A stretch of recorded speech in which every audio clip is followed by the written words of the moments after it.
जनपद सिद्धार्थनगर काला नमक, जिसे दुनिया के देशों में बुद्धा राइस यानी भगवान बुद्ध के प्रसाद के रूप में जाना जाता है, उसके मूल प्रजाति के उत्पादन के लिए कालांतर से जनपद की वैश्विक पटल पर एक पहचान रही। कम पैदावार के कारण इससे जिले के किसानों का मुंह भंग हो चुका था, लेकिन यूपी सरकार और तत्कालीन जिलाधिकारी दीपक मीणा ने ओडीओपी के तहत काला नमक को एक बार फिर नई उड़ान दी, जिसके उत्पादकों में उम्मीद जगी। लेकिन क्या दुनिया का सबसे गुणवत्ता वाले चावल को उचित मुकाम एवं किसानों को दाम मिल पाया? एक रिपोर्ट देखिए। हर प्रकार से लाभदायक और दुनिया का सबसे गुणवत्तापूर्ण चावल काला नमक को योगी सरकार ने ओडीओपी के तहत शामिल कर प्रमोट किया और तत्कालीन जिलाधिकारी दीपक मीणा ने हर वे प्रयास किया जिससे एक बार फिर जिले का मूल पहचान और उत्पाद काला नमक नए पंखों के साथ लंबी उड़ान भरने को तैयार हुआ। इसके लिए भारी भरकम बजट भी खर्च किया गया। किसानों को तमाम सहूलियत देने की व्यवस्था की गई। काला नमक धान को वर्ल्ड क्लास प्रोसेसिंग के लिए कॉमन फैसिलिटेटर सेंटर भी डेवलप किए गए। ऑफलाइन और ऑनलाइन बिक्री हेतु प्लेटफॉर्म भी तैयार किए गए, जो जिले के कृषकों और जिले की अर्थव्यवस्था की किसी भी संजीवनी से कम नहीं था, जिसको लेकर जनपदवासी काफी उत्साहित हुए और नए जोश के साथ सरकार पर भरोसा कर औषधि के समान काला नमक धान का उत्पादन बढ़ाया। आज 10 गुना अधिक उत्पाद के साथ जिले का अन्नदाता किसान दर दर भटक रहा है और खुद को ठगा महसूस कर रहा है। पूर्ववर्ती सरकारों की उपेक्षा और पैदावार की कमी के चलते जिले की मूल उपज काला नमक का दायरा सिमट चुका था, लेकिन सत्ता में आते ही योगी सरकार ने विभिन्न तरीकों से किसानों को सहूलियत देने का प्रयास करते हुए काफी प्रोत्साहित किया, जिसका परिणाम यह रहा कि 2000 हेक्टेयर से बढ़कर आज 17,500 हेक्टेयर में काला नमक धान का उत्पादन होने लगा। जो किसान कभी अपने स्वाद और सेहत के लिए इस धान की उपज करता था, वे अब मुनाफे और दुनिया भर के लोगों के लिए करने लगा। परंतु आज अपने उत्पाद को लेकर जिले का किसान फैसिलिटी और बिक्री के लिए जिस कदर हलकान है, वे अच्छे संकेत नहीं है और एक बार फिर काला नमक हाशिए पर जाता हुआ दिखाई पड़ रहा है। स्वाद और सेहत के लिहाज से दुनिया का नंबर 1 चावल काला नमक के उत्थान के लिए निश्चित ही सरकार ने प्रभावी और सकारात्मक प्रयास किए, लेकिन अंतर्राष्ट्रीय और राष्ट्रीय स्तर की पेचीदगियों के चलते गैर बासमती चावल निर्यात पर रोक लगा गई और इसी के साथ लगा रोक जिले के किसानों की समस्या का प्रमुख कारण है और सरकार भी असहाय महसूस कर रही है। तो कहीं ना कहीं जिला प्रशासन की नीतियों के चलते ही किसान कम हलकान नहीं है, क्योंकि काला नमक धान को वर्ल्ड क्लास प्रोसेसिंग के लिए सरकार ने जिस कॉमन फैसिलिटीज सेंटर की मंजूरी दी, उसे जिम्मेदारों ने ऐसी जगह स्थापित करवा दिया जो जिले के मूल काला नमक उत्पादक किसानों की पहुंच से काफी दूर है और उसका लाभ नहीं ले पा रहा है, जिसके कारण जैसे तैसे धान को चावल में तब्दील किया गया है। काला नमक मिलावट के संदेश का शिकार होकर घरेलू बाजार में भी मुकाम हासिल नहीं कर पाया है।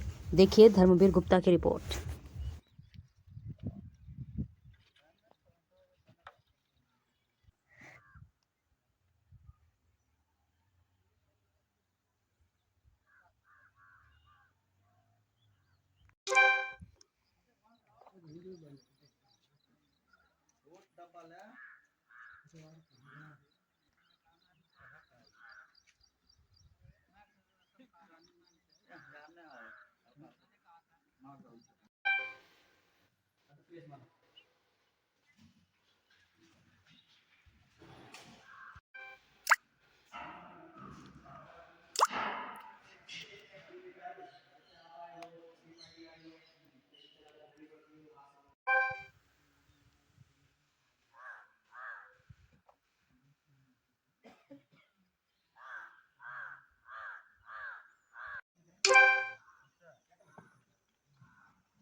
देखिए, काला नमक ओडीओपी की जो जनपद सिद्धार्थनगर में चयन किया गया है, उस पर सरकार कई तरीके से लाभ दे रही है।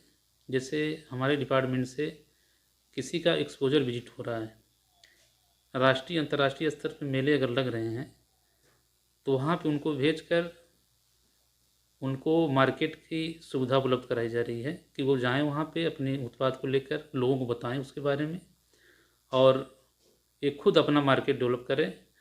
इसमें जो कि उनके उत्पाद ले जाने के लिए और वहाँ पे जो उनका अन्य खर्च हो रहा है आने जाने के लिए उस पर सरकार द्वारा अनुदान दिया जाता है। इसके साथ सरकार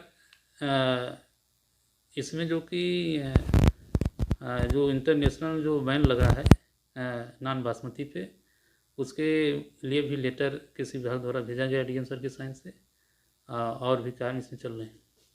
तो आखिर सरकार की आप गलत नीतियां कह लीजिए, शिथिलता कह लीजिए, डिपार्टमेंट की जो है मिसअंडरस्टैंडिंग कह लीजिए, उसका हर्जाना आज किसान क्यों हो गए? नहीं, कई हमारे ऐसे व्यापारी हैं जो काला नमक चावल को खरीद रहे हैं। अगर कोई ऐसे किसान जिनका बिक नहीं रहा है आपके माध्यम से अगर वो उनका मुझे मिलता तो मैं उनसे टाई अप करके उनका जो कि धान खरीदवा सकता हूँ। इस सरकार के द्वारा वन डिस्ट्रिक्ट वन प्रोडक्ट में काला नमक को लाया गया, तो इससे आप लोगों को फायदा क्या हुआ? फायदा कुछ नहीं, वो गवर्नमेंट लुभावन दे, उसके बाद फिर हम लोग काला नमक उगाए, उसके बाद बेच नहीं पाए और कोई खरीदने वाला नहीं है और गवर्नमेंट मतलब लुभावन दे के बस डाल दिया, कुछ नहीं किया।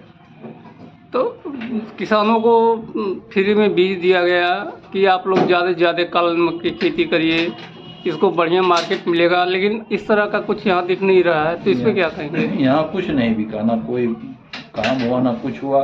बीज तो दिए, थोड़ा बहुत दिए, कुछ लोग पाए, कुछ लोग नहीं पाए, वो भी नहीं पूरा मिला और बोए उसके बाद उसका कोई प्रोडक्शन कोई कुछ नहीं मिला गवर्नमेंट से। तो आप उसको बेचेंगे कहाँ? अब कहाँ बेचेंगे, घर पे पड़ा है, कोई लेने भी वाला नहीं है। मतलब ये घाटे का सौदा हुआ एक तरह से। घाटे का सौदा हो ही गया, इतना मेहनत भर्ती लगाए और घाटे का सौदा हो गया, कोई पूछने वाला नहीं है। सरकार की व्यवस्था जो रही एक जनपद एक उत्पाद के विषय में ले करके यहाँ के कृषक जो है काफ़ी खेती की काला नमक की, उस काला नमक धान के या चावल की बिक्री नहीं हो पा रही है। लोगों के पास भरा पड़ा है, न कहीं गोदाम है न वैसी व्यवस्था है कि उसका उचित दाम मिले। इसलिए अब सोचा जा रहा है कि अगले वर्ष जो है इस फसल में बहुत कम लोग काला नमक की खेती करें। देखिए, जो काला नमक के संबंध में आप सवाल कर रहे हैं, काला नमक के जो एक्सपोर्ट बैन हुआ है जिससे किसानों का एक्सपोर्ट नहीं हो पा रहा है, उसके संबंध में ऑलरेडी कार्रवाई चल रही है और स्टेट गवर्नमेंट के लेवल से भी कार्रवाई चल रही है और जल्दी ही उस पर कोई निर्णय लेकर किसानों को लाभ पहुंचाया जाएगा। और एक फैसिलिटेशन सेंटर ऑलरेडी बना हुआ है, लेकिन क्योंकि जनपद काफ़ी बड़ा है, विभिन्न क्षेत्रों में उत्पादन होता है, तो सभी कृषक उससे लाभान्वित काफ़ी कृषक हुए हैं और कुछ लोग नहीं भी हो पाए, तो और भी फैसिलिटेशन सेंटर अन्य क्षेत्रों में भी बनाने के लिए अग्रिम कार्रवाई की जाएगी, जिससे सभी किसानों को जो हमारा ओडीओपी है काला नमक का उत्पादन कर रहे हैं उनको बेनिफिट पहुंचाया जा सके। मेरा नाम शुभम श्रीवास्तव है।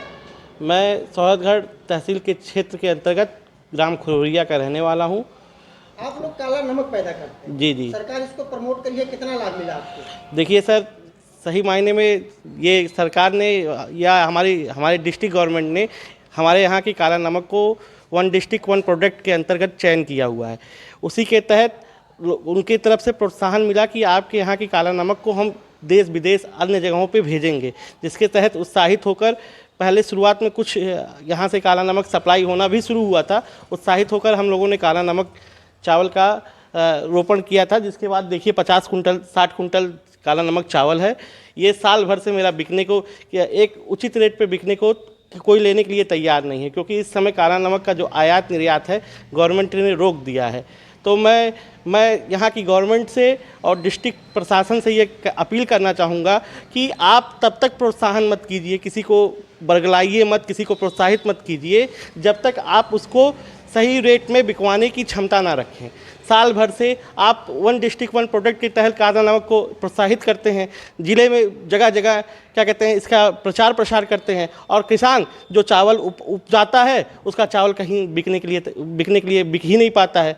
तो मेरी अपील है आपसे कि क्या कहते हैं तब तक आप वन डिस्ट्रिक्ट वन प्रोडक्ट में इसको मत लाइए जब तक इसकी खपत आप ना करा पाइए। पैदावार कम होती है, इसको उगाने के लिए ज़्यादा फसल लगाना पड़ता है, ज़्यादा उगाने के लिए। देखिए, ये वन डिस्ट्रिक्ट वन प्रोडक्ट के तहत है, इसकी पैदावार तो बहुत कम होती है, लेकिन किसान उत्साहित होकर, चूँकि अपने ज़िले का ये शान है, उत्साहित होकर काला नमक की खेती करता है, ना कि क्या कहते हैं पैसा कमाने के लिए। उसमें भी अगर पैसा कमाना चाहे किसान तो उसके लिए और अन्य चावल हैं, सावा हैं जो ज़्यादा पैदावार होते हैं, लेकिन उसमें भी उत्साहित होकर करता है, लेकिन उसमें भी इसका सही रेट और बिक्री नहीं हो पा रहा है, जिससे हताश है किसान। मुझको जो लग रहा है सर, ये साल भर से ये क्या कहते हैं मेरा चावल पड़ा हुआ है, साल भर से ये है। तो अब ये जानिए कि हमारी पूरी जितना लागत है, कम से कम लागत तो गया ही गया, और साल भर तक इसका कोई फ़ायदा ना मिल पाया, बिक नहीं पाया। कुल मिला के लाखों रुपए का नुकसान है ये। 50 कुंटल चावल का मतलब 5 लाख रुपए का चावल आज के डेट में अगर 100 रुपये किलो भी मान के चलें तो 5 लाख रुपए का चावल साल भर से डंप है। ब्याज सहित देख लिया जाए तो 6 लाख 7 लाख रुपया हो गया। तो और ये कहीं बिकने को नहीं है। अब इसको तो हमको लगता है कि क्या कहते हैं सावा के रेट में बेचना पड़ेगा।